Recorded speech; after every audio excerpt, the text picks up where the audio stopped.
Orat Hashem, le Chok l'Israël ce matin, Brachot, la page 54b, le Fouach Shlema, Edith Bat Mazal Tov. Amarav Yehuda, Shelosha Tzrichim Shimur. Il y a 3 personnes qu'on a besoin de faire attention. Ça veut dire qu'il ne faut pas leur laisser seuls. Il faut qu'ils soient toujours accompagnés. Quelles sont ces 3 personnes selon Rabbi Yehuda? Ve'eloen, Cholé, une personne qui est malade. Il ne faut pas le laisser seul. Ça veut dire, tu ne dis pas, je vais faire des cours, je reviens. Ou même si elle est à l'hôpital, même si mais toujours dans la chambre, il a besoin, je vais savoir, il a trop froid, il a trop chaud, il a besoin de verre d'or et la nurse n'est pas rentrée. Dit Rashi, pourquoi? She'ura mazalo. Parce que le mazal des malades, il est à la baisse un peu. Ve'ashed mitgarebo. C'est des démons et des mauvais esprits qui s'attaquent à lui. Alors jamais il faut laisser un malade seul. Il faut qu'il toujours y a quelqu'un avec lui. Après, il dit ici, cholé. Khatan. Un khatan, le jour de son mariage, il ne faut pas le laisser seul.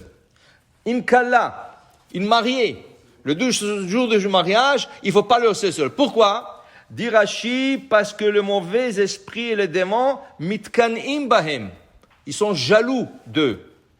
Oui? Il va se marier, il va avoir la joie, il a une nouvelle femme. Alors, puisqu'ils sont jaloux d'eux, ils peuvent leur faire quelque chose de mal. Un accident peut leur arriver. Alors, le jour du mariage d'un khatan, d'un kala, tu ne leur laisses pas seuls. On leur donne ce qu'on appelle un shomer. Ça veut dire un garçon qui va accompagner le khatan toute la journée. Là où est-ce qu'il va aller? S'il a besoin d'aller au mikvé, s'il a besoin d'aller faire une petite course, s'il a besoin, ou il l'emmène jusqu'à la salle de fête. Vers l'après-midi, s'il va aller pour faire le photo ou quoi que ce soit, vers le soir, quand il va aller pour la salle de fête, le shomer l'emmène là-bas, il a fini son shmira, mais il faut qu'il le surveille toute la journée. La kala, c'est la même chose. Une fille qui la surveille jusqu'à la choupa, jusqu'à qu'elle l'emmène de la salle de fête. C'est très important de ne pas laisser seul. Pas seulement le jour de la choupa. On dit que même pendant les 7 jours de Sheva Brachot, il faut le surveiller. Alors c'est mieux qu'un hatan ne conduit pas. Si c'est possible, c'est pas toujours possible. Mais c'est mieux qu'un hatan ne conduit pas. C'est quelqu'un qui le conduit. Où est-ce qu'il veut aller? Sheva Brachot, où est-ce qu'il veut aller? Tu l'emmènes. Tu le laisses pas seul. Dis la Bamatnita, dans la Braïta, on a étudié Tana, Cholé, oui, Khatan Vekala. Mais on ajoute une femme, une autre personne. Haya. Qu'est-ce que c'est Haya? Une accouchée.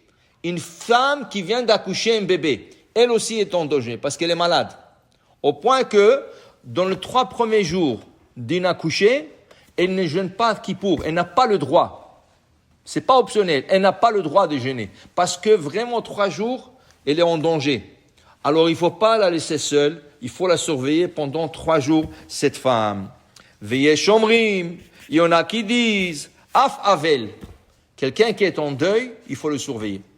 Qui veut dire que quelqu'un en deuil ne prend pas la voiture, qui ne va pas...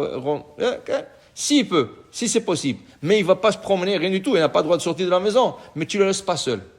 C'est pour ça que les gens ils vont aller visiter les gens qui sont en deuil et tout ça, pour qu'ils ne soient pas seuls, pour faire aussi bikour, avelim et tout ça. Mais c'est dangereux de laisser cette personne seule. Ça, c'était l'enseignement de Rav Yehuda. Dit la Gemara, Ve'amar Rav Yehuda. Et Rav Yehuda continue à nous enseigner, Shelosha devarim. Il y a 3 choses.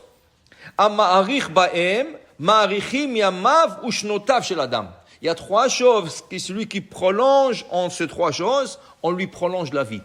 Quelles sont ces 3 choses? Ama'arich betfilato. Celui qui prolonge sa prière. Il prend le temps pour se faire sa prière doucement.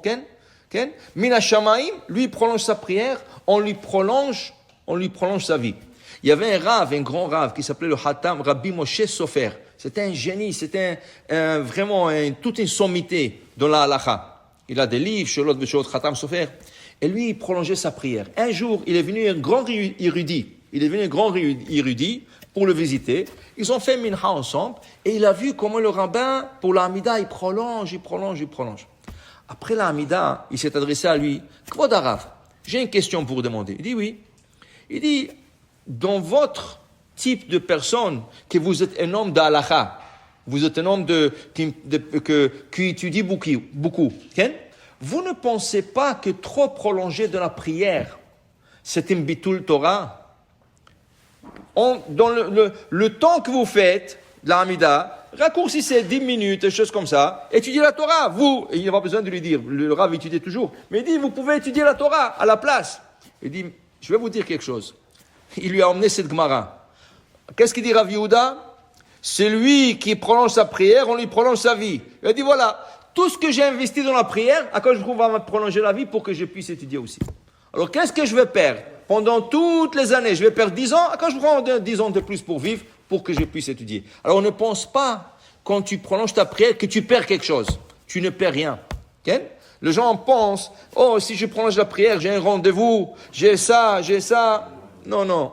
Sache que on te prolonge la vie, on te facilite la vie, tout est facile.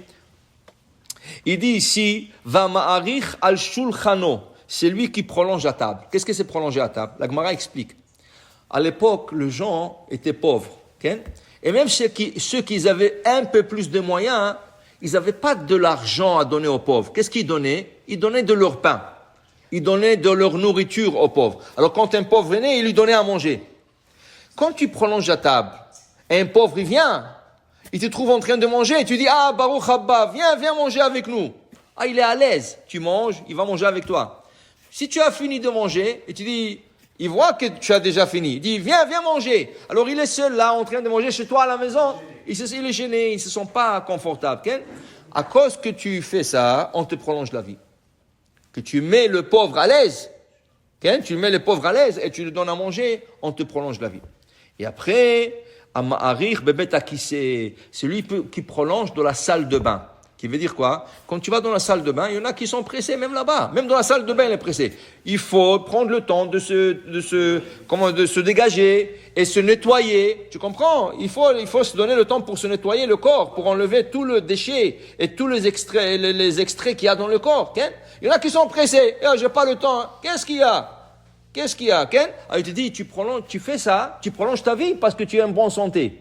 Tu vas être en bonne santé et tu auras une longue vie. Okay? Alors il dit ici, ça c'est les 3 choses qu'une personne fait, on lui prolonge la vie. Pour dire que dans la vie, en d'autres mots, il ne faut pas toujours être pressé. Il y a des choses qui sont importantes, la prière, la table, se nettoyer le corps. Ça c'est quelque chose qui prolonge la vie. Baruch Adonai Le'olam. Amen ve Amen.